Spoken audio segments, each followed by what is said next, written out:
எதுக்கு இன்னும் போய் சூழ்நிலை பார்த்து பயந்துட்டு இருக்கிறீங்க, மண்டி போட்டுக்கிட்டு அழுதுட்டு இருக்கிறீங்க? ஐயோ அவன் அதை செய்து இவன் இதை செய்து, அவங்ககிட்ட அதை கொடுத்தா தான் செய்வான், இவங்கிட்ட இதை கொடுத்தா செய்வான் மன்றாடிக்கிட்டு இருக்காதீங்க. உங்களுக்காக அதட்டி கட்டளை கொடுத்து அதை தடுத்து நிறுத்துகிற சர்வ வல்லமையுள்ள தேவனாய கர்த்தர் நம்ம பட்சத்தில் இருக்கிறார். ஹல்லேலூயா. அவரை பக்கத்துல வச்சு போய் நம்ம போய் கெஞ்சலாமா, நம்ம போய் அழுகலாமா? அதுக்கு முன்னாடி நீங்க என்ன பண்ணணும்? முழங்கால் படிக்கிட்டு ஆண்டவரே நோக்கி கூப்பிடுங்க. அப்பவே ஆண்டவர் உங்களுக்கு செய்ய வல்லவராயிருக்கிறார். கடல் கொந்தளிப்பு இருந்ததா இல்லையா? படகு ஆடிச்சா இல்லையா? போராட்டம் இருந்ததா இல்லையா? நம்ம நினைச்சிருந்தா என்ன பண்ணிருக்கோம்?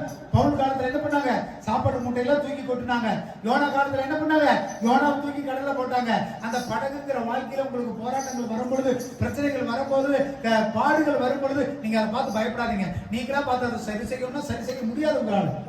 கடைசி வரைக்கும் அந்த தத்தளிப்புல, அந்த கொந்தளிப்புல, அந்த கவலையில தான் நீங்க பிரயாணம் பண்ணணும். ஆனா ஒரே வார்த்தை இயேசுவே கூப்பிட்டு பாருங்க, அவர் ஒரே அதட்டுவார், உங்க வாழ்க்கை எல்லாம் ஸ்மூத்தா நிற்கும். சூழ்நிலையே ஆண்டவர் மாற்ற வல்லவராயிருக்கிறார்.